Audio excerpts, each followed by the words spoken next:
Colby Covington, how are you looking? You're looking freaking strong as hell. How are you, man? I've never been better, Adam. I've been training hard. I'm ready to go get my world title. It doesn't matter if Marty's going to be showing up. Dana already said I'm fighting for the world title next, so I'm training accordingly, and we'll see who's going to get this work for the world title. Now, I mean, that's 100% because I was at that first fight. It was so close. It was 2-2 going into the fifth. One judge had you winning. You could argue that you were winning easily. And then you slipped up a banana peel. We all know what happened. The judge stopped it early. But it was like such a great fight. And you had food poisoning. According to you, you got food the night before. You were up till 5 in the morning. So why wouldn't you get this next shot? Yeah, why wouldn't I? I'm the number one ranked fighter in the world. That's what the rankings say. My resume speaks for itself. I've beaten 4 UFC champions. I've had pretty much a near flawless record. And, Dana White said himself, me and Marty Usman's first fight was one of the greatest fights of all time that he's ever seen. And, there's going to be a rematch. There was a lot of controversy in that first fight. If I would have ended up winning that night, I wouldn't have been okay with it. I would have wanted to run it back because I want to leave no doubt in the fans' eyes that I'm the best in the world. And you know what? Marty Usman has left a lot of doubts in the fans' eyes. They don't know if he's the best because, I was beating him. He faked a nut shot. I kicked him right in the liver, Adam. That would have been the fight over. He changed the whole momentum of the fight. And then obviously the early stoppage, I slipped on a banana peel in the 5th round. I was still in the fight. I was still coherent, still defending myself. So we got to run this back, man. I'm sick of this talk that Marty's the number 1 pound-for-pound fighter. He's the greatest welterweight of all time. Come prove it. What have you done? Look at his last 3 wins, Adam. They're all against lightweights. Jorge Street Judas Masvidal, lightweight. Gilbert Burns, lightweight. The guy before him, lightweight. He's like, now he's calling out another lightweight. Michael Chiesa, another lightweight. Like, the guy's a joke, man. Now, you call him Marty. His name is Marty Usman. Well, not Marty Usman. It's Kamaru Usman. Yeah, why do you call him Marty? Where'd Marty come from? Because they say his name was Marty back in Omaha, and then he changed it to Kamaru when he got back. And that's what other people are saying. He wanted to embrace his roots. That's what he wanted to be called. When he went to University of Nebraska Kearney, because he wasn't good enough to cut it in Division I, so he had to go Division II. He wanted to be known as Marty because he wanted his African roots away. He wanted to be Americanized. He wanted to be an American fighter, an American wrestler. So that's just what he wanted. It's not anything else. All right. Well, so Ben Askren started calling him Marty, and it obviously bothered him. So of course Colby picked it right up, right there, because that's Colby. But you keep calling him Marty Usman. Why is he juice? Because he likes to smoothies? Oh. Why are we calling him Usman? Yeah, what do you mean by that? That's Marty Usman. He's the CEO of EPO. Adam, let's be honest. How many guys do you see in their mid-30s that have craters? Literally, the craters on his face and back look bigger than they are on the moon. That's saying something. Bigger than the moon. He's got craters on his face, all over his back, all that back knee, all that acne all over his face. Come on, you're almost a 40-year-old man and you got acne still, bro? He needs to find a new scientist. But he's always had that. It wasn't like that just developed. I've never seen that. The last couple of years, that's came out more and more on his face, all over his back. He's never had that bad, man. That's bad, dude. And let's talk about his hairline, man. What happened to that hairline? Last time I kicked him in the face, he decided to let go of that hairline and just completely shake his head off. That ugly-ass mug.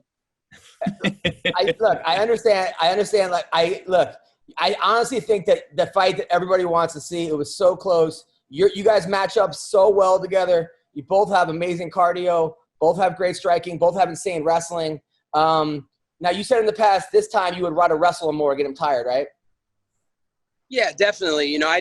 Last time I wanted to put on a show for the fans, and, I wanted to make it a striking battle. And, I didn't use MMA. This is mixed martial arts. I know if I fight him again, I can mix in the martial arts better than he can. I'm a more well-rounded fighter, and, I'm going to make his lungs fall into the bottom of his chest. He's going to quit. He was ready to quit last time, but let's not forget that he took 2 5-minute breaks, the fake nut shot and the fake eye poke. Barely touched him on his left eye. He's crying to the camera. The worst acting job I've ever seen. Worse than Aljamain Sterling. He won the title. Oh, my right eye, doctor. Sit on the cage. Oh, my right eye. Bro, there's camera. There's replay. They're going to see that you're a shitty actor and you get poked in the right eye. So, Too much controversy, Adam. Mark Not-So-Goddard gave him life rafts in the fight. He stopped the fight early. I was still coherent. I stood right up and protested right away. And as you know, the judges' scorecards were very tight. One of them had me up 3-1. One of them was 2-2. One had him up 3-1, which is atrocious to even think that he was up 3-1. How many times I wobbled him in that fight. So it's okay. Now we're here for round 2, and we're going to give the fans what they want, a great show and an entertaining fight. And, you know, it's the 2 best welterweights in the world battling it out. Colby, what's the holdup with the fight? Why hasn't it been set yet? Yeah, Marty Usman, man, he's the holdup. He won't sign the contract. He's trying to look for easy way outs. He wants to fight some lightweight Michael Chiesa, who's a nobody. The guy was getting beat up by Anthony Pettis. Getting beat up by Jorge Street Judas Masvidal, getting beat up by Kevin Lee. Come on, these guys are jobbers at lightweight. And you want to come up to welterweight and think you deserve a title shot? So, you know, the holdup is Marty's looking for easy fights. He doesn't want to fight the best fighter in the world. And, you know, he wants to look for the easy ride. Chiesa's a stud. I do think you deserve a stud? He's a stud. Come on. Yeah, he's a good guy on the fringe of the top 15. But when you're talking about the best welterweights and the best fighters in the world, he's not in the discussion, bro. He's not in the discussion. It has to be you versus Marty. I'm surprised you guys didn't host Ultimate Fighter. I thought that would have been the perfect season. Oh, God, perfect. He turned it down. They offered him a spot on Ultimate Fighter. He said, no, I don't want to go on 6 weeks of TV with Colby. I don't want to fight Colby. He's looking for any excuse not to fight me. He's trying to fight Jake Paul. Let's talk about it. Masvidal, he beat him on 6 days' notice. Oh, it wasn't enough time. Let's give him 6 weeks. Oh, 6 weeks isn't enough. Now he's probably looking for a Jorge Masvidal trilogy, and he wants to give 6 months. Now you had to have been impressed, though, with the way he dismantled Masvidal that last fight.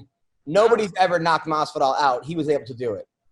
What are you talking about? Karina Dam's little brother, Rodrigo Dam, left Jorge Street Judas Masvidal unconscious. Oh, really? He left him. Everybody's knocked out, George. That guy's been dropped by everybody. He's been dropped by Michael Chiesa. He's been dropped by Rafael Sunsao. He's been dropped by Baboon. He's been dropped by featherweights, lightweights, every weight class. He's a bum. Why are we talking about a guy that has almost 20 losses on his record, Adam? Were you surprised that he put his hands down? Because I think he was doing pretty well until he let him hit him. And I'm like, no, not the guy you don't want to let anybody punch you in the face. I don't care if a guy has no power. What was he thinking? See, that's the thing, Adam, is it was such a mismatch. And, Street Judas Masvidal is so one-dimensional. And not only is he fragile, that guy's the most fragile guy on the entire UFC roster. But, he was so concerned with takedowns. He didn't want to get taken down again because he was going to gas out. So he wanted to keep the hands down, keep them low, and try and defend takedowns. But, Marty faked the takedown, boom, comes up with a hook right over the top and leaves him unconscious, dude. But the guy's got no chin. He's shot. He's past his time, Adam. He's almost 40 years old. The guy's washed up. He should never been in a world title fight in the first place. It's a complete joke.